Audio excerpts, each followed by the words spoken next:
أعوذ بالله من الشيطان الرجيم.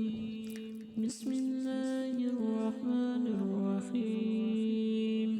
الطلاق مرتان فإمساك بمعروف أو تسريح بإحسان ولا يحل لكم أن تأخذوا مما آتيتموهن شيئا إلا أن يخافا ألا يقيما حدود الله فإن خفتم ألا يقيما حدود الله فلا جناح عليهما فيما افتدت به تلك حدود الله فلا تعتدوها ومن يتعدى حدود الله فأولئك هم الظالمون.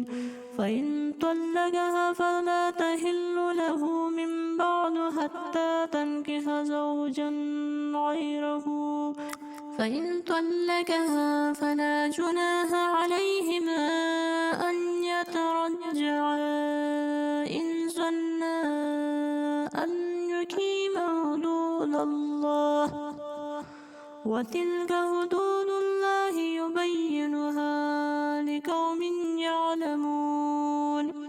وإذا طلقتم النساء فبلغن أجلهن فأمسكوهن بمعروف أو سرحوهن بمعروف ولا تمسكوهن ضرارا لتعتدوا ومن يفعل ذلك فقد ظلم نفسه. ولا تتخذوا آيات الله هزوا واذكروا نعمة الله عليكم وما أنزل عليكم من الكتاب والحكمة يعظكم به واتقوا الله واعلموا أن الله بكل شيء عليم.